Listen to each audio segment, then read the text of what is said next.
1万騎。日本史上最も恐れられた騎馬軍だ。赤で統一された鎧。地を揺らす蹄の音。そこに鉄の塊が地平線から現れた。重さ50トン。装甲は刀も槍も通さない。乗員はたった3名。これは虐殺か。それとも歴史上最大の番狂わせか。もし現代の戦車1台が武田騎馬隊1万人と戦ったら、早速俺の妄想の世界へ行こう。まず敵を正しく知れ。武田信玄、生涯70戦以上を戦い、ほとんど負けを知らなかった男。その騎馬隊は当時のアジアで最速最強の機動戦力だった。一騎の速度は時速 60km。1万騎が横一列に展開すれば戦線幅は約 5km。包囲、分断、撃破。武田の戦術は500年後の軍事教本にも通じる。織田信長でさえ正面からの野戦を何年も避け続けた。今日この戦場を率いるのは息子勝頼。父の戦略眼を継いだ猛将だ。侮るな。これは1万人の右豪の衆ではない。当時の世界における最高峰の戦闘集団だ。対して90式戦車 125mm 滑降砲、最大射程 3000m。砲弾の初速は毎秒 1615m。音速の約5倍。放たれた瞬間、音すら置き去りにする。装甲は複合セラミックと爆発反応装甲の二重構造。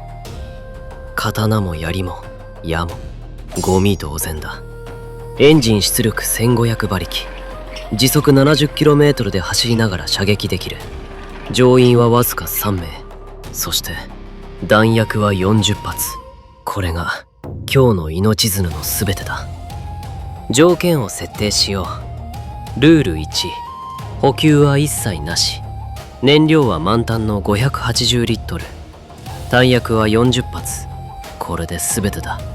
ルール2、乗員3名は生存を最優先とする。無謀な突撃はしない。ルール3、武田騎馬隊は歴史通りの戦術を取る。逃げない、恐れない、死ぬまで戦う。これは単純な虐殺じゃない。孤立した1台の戦車が弾薬が尽きるまで1万の精鋭たちを相手に生き延びられるか。生存戦争だ。始めよう。夜明け前、武田の偵察騎馬5機が暗闇の中で異変を感じ取る。地面が低く震えている。馬が暴れた。理由がわからない。本能が逃げろと叫んでいる。そして鉄の塊が姿を現した。偵察の一人は後にこう語った。世が動いた。報告を受けた勝頼は一瞬黙った。だが次の瞬間、立ち上がり叫んだ。包囲せよ。戦車の乗員は赤外線暗視装置で全周を監視していた。3000m先、熱源が5方向から同時に接近してくる。砲手は最初の一発を最も密度の高い方向へ向けた。距離 2500m。 引き金、爆風と轟音、半径 50m が瞬時に消滅した。推定250機。一発で武田軍は一瞬止まった。沈黙が戦場を包む。弾薬残り39発。だが止まったのはほんの10秒だった。古参の将が叫ぶ。あれは神ではない。鉄の箱だ。動きがある。限りがある。囲め。包ねば止まる。武田の戦術眼が覚醒した。1万騎を20のグループに即座に再編成。各グループが異なる方向から断続的に突撃を繰り返す。一方向を攻撃すれば別の方向から迫る。狼の群れだ。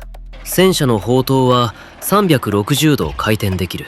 だが照準発射時弾装填には最低8秒かかる。20方向から同時に迫られれば弾薬の消費が加速する。7発目、8発目、15発目。距離 1000m を切ってから消費ペースが跳ね上がった。さらに弓隊の観察班が報告を上げる。あの鉄の箱には穴がある。小さいが確かに穴がある。足軽300名が地を這い始めた。矢を捨て、槍を捨て、体一つで戦車の排気口、視察口、砲身の付け根。目標はそこだ。乗員の一人が車内モニターで這い寄る影を確認する。賢い。思わず口からその言葉が出た。弾薬残り22発。弾薬残り15発。戦場には推定6500機がまだ生存している。燃料系が半分を下回った。乗員3名は無言だった。数字が全てを語っていた。残り10発。勝頼は包囲網を完成させていた。前後左右逃げ道はない。残り5発。砲手がつぶやく。40発じゃ足りなかった。戦車は動いている。装甲は無傷だ。だが次の一発を撃てば戦車は沈黙する。弾薬残り1発。最終結果、弾薬40発が尽きた時点で武田軍の損害は推定3500機。しかし6500機が生存し戦車を完全包囲していた。燃料はあと数時間で尽きる。戦車は勝てなかった。もし弾薬が無限なら疑いなく1万機全滅。もし戦車が3台なら武田騎馬隊は歴史から消えていた。だが1台40発という制約の中では時間と数が技術に勝った。これが歴史の皮肉だ。最強の技術も無限でなければ無限の人間には勝てない。そしてもし武田信玄本人が指揮を執っていたなら結果はもっと早く決まっていたかもしれない。